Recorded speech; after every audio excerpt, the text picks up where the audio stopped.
Hey guys, welcome back to Workshop in the Pines. Today we're going to be unboxing, assembling, and reviewing the FLYBIRD Weight Bench. Knife may damage leather inside. Perfect. Cut a very small...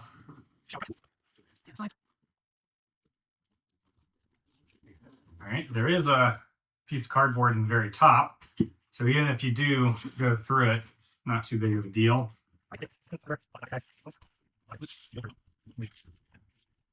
Alright, we're in the main chair part. Let's see if we can lift this thing out.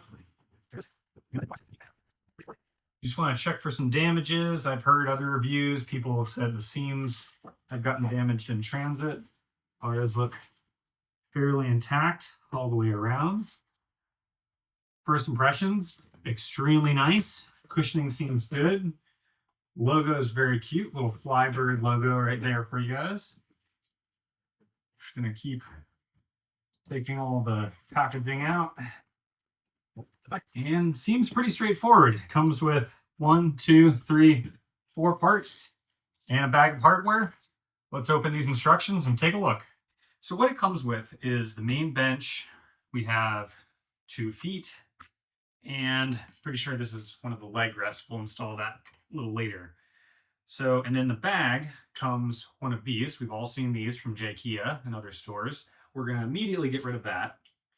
And we're going to grab my favorite tool, which is a ratcheting Allen key set. We're using a 3/16 bit in this, and this is great because you can very quickly unscrew or rescrew or tighten the bolts that are included. And there's also these two, which we'll get to this in a minute. There's a nice little, very high quality plastic customer care card. We're going to put that over there, and we're going to get started. First thing I'm going to do is I'm going to flip this onto its back and see if we can unfold it a little more. Get it to about there. And we're going to pull this plunger lever, kind of loosen this, try to get it fully flat. That way the whole bench is flat.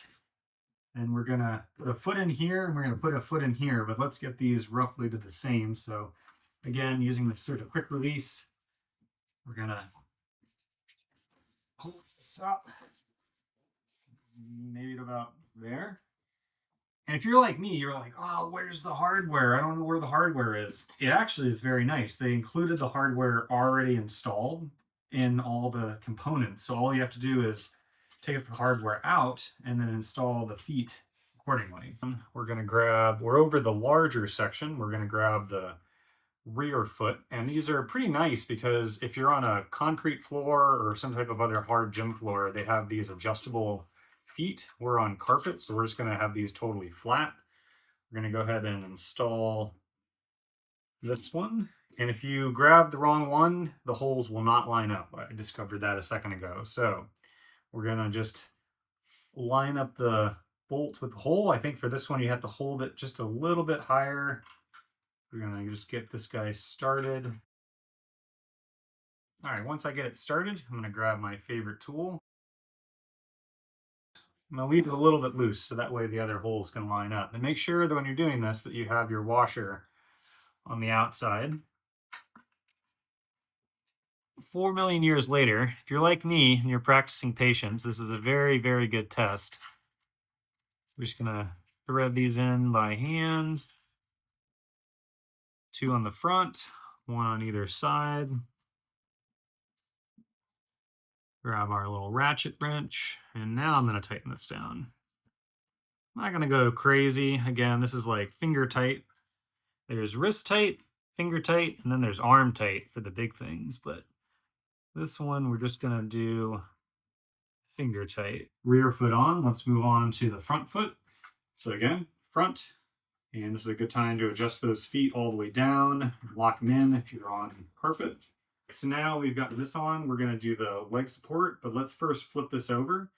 But before we do that, I'm going to put the main larger pin in the middle here. So I'm just going to put it up like that, thread it through the middle. Now it's locked, so now I can easily flip this over. Grab our leg support. And just kind of roughly put that in there. And we're looking like a bench. If you want to get different positions, it's pretty easy. You don't twist this, you just pull it out. If it's under a little tension, just put a little bit of pressure. You can go all the way down. I don't know why you do that, but you can also let go of it and it'll click into the next position. So this would be flat. Same thing on this side. Pull the plunger, let it go down, automatically clicks. So this would be the flat orientation. 200. Oh, hey, so final thoughts. Really like this bench. It is extremely well built. It's very comfortable. The size, I would say, is ideal for large and small spaces. The adjustability, I really like how it just locks into place. I think that the feet part is very good. If you want to be doing sit-ups or even just to rest the feet. I'm 6'1". My head is just fitting on the top of this, which I really like when I do the incline presses. Overall, very excited about this purchase. Thank you guys for watching. We'll see you guys on the next one. Don't forget to like, follow, and subscribe.